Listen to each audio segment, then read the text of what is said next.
pues las organizaciones no pueden solas, tienen que construir junto con la comunidad, pero también muchos de estos casos que son complejos por las implicaciones que tienen en términos de contaminación, pues requieren prueba técnica.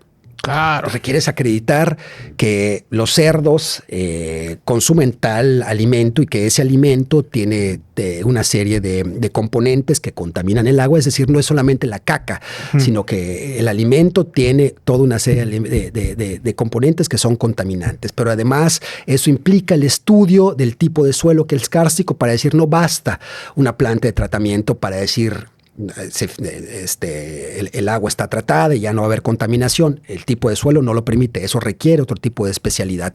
Pero además hay alguien que tiene que explicar cómo la contaminación de una zona como Jomún, por el tipo que está en el anillo de los cenotes. Que está en el anillo de los cenotes, implica el riesgo de contaminación a otros lados, incluyendo Mérida, por el tipo de corrientes subterráneas. Es otro tipo de especialización.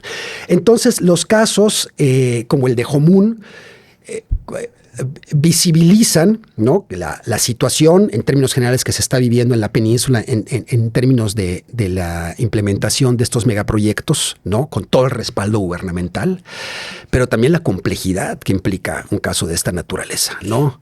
En términos técnicos, en términos sociales, en términos económicos, ¿no? Poder construir un caso, acompañarlo de tal manera que logres que un juez diga hay una ilegalidad o se violan derechos humanos. No, con este. No, y aparte, me imagino que ya ustedes, ya hasta, me imagino, o sea, ya hasta se reían de cuando veían los argumentos, ¿no? O de las autoridades. Me acuerdo mucho que el manifiesto de impacto ambiental, creo que lo hizo una dentista o algo así. ¿Cómo estuvo eso? Sí, la manifestación de impacto ambiental de la Granja Común había sido elaborada por una dentista. ¿No? Por una ¿Cómo descubrieron eso ustedes? Por su cédula, ¿no? Por su cédula, y ponía su cédula porque tienen que firmar, ¿no? Y poner su cédula para demostrar que tienen cierto grado de expertise, y ahí aparecía que era odontóloga, ¿no? Entonces, pues ahí nos damos una idea de cómo les valía. De cómo les valía y de cómo el Estado y cómo los gobiernos han permitido este tipo de irregularidades para que las empresas puedan funcionar a sus anchas, ¿no? No, y en este caso de Jomún, que es Papo, pues pertenece a una familia empresarial y estos cerdos, y respaldados por medios de comunicación también de esta misma familia. Claro. Y además, creo que fue en el gobierno de Rolando Zapata Bello. Fue en el gobierno de Rolando Zapata. Así es. Y además cerdos que se iban a servir para quequén. Así es, que iban a servir para quequén y fundamentalmente un alto porcentaje para exportar, porque ni siquiera es una industria que tenga como objetivo generar condiciones de acceso a la alimentación para la gente en Yucatán, ¿no? Es carne que se cría para exportar a los países asiáticos, ¿no?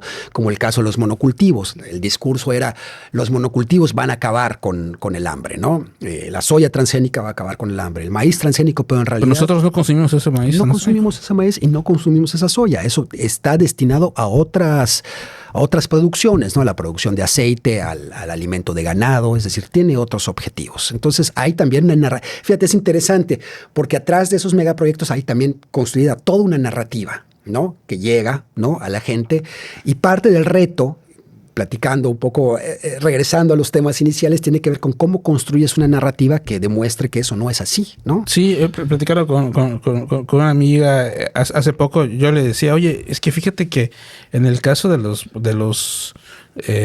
la producción de quequén, de cerdo, que es muchísimo, toneladas de producción de cerdo, no queda claro cuánto exporta, pero me imagino que es una amplia producción que se va al extranjero, que se va, por ejemplo, a Japón. Entonces, mientras los japoneses están consumiendo la carne de cerdo que se produce aquí, claro, ellos no se está contaminando, claro, su agua. Claro. Se está contaminando el agua de Yucatán. Claro. Entonces, el agua de Yucatán que se está contaminando con el excremento de estas fábricas, nosotros estamos asumiendo ese costo. Sí, y eso nos lleva, fíjate, es interesante lo que dices porque es nuevamente como el tema de pensar como toda la política que le llaman de la política de desarrollo, ¿no? Y cuál es el papel que juega un país como México o un estado como Yucatán en términos de esa política de desarrollo. Entonces, la lógica que hemos visto en los últimos gobiernos, PRI, PAN, Morena, no hay como mucha diferencia. Sigue siendo la lógica de que lo que puede aportar el estado de Yucatán son los recursos naturales y la mano de obra. Barata. Es decir, la mano de obra barata. Es decir, es la política del extractivismo, Total. del neoextractivismo.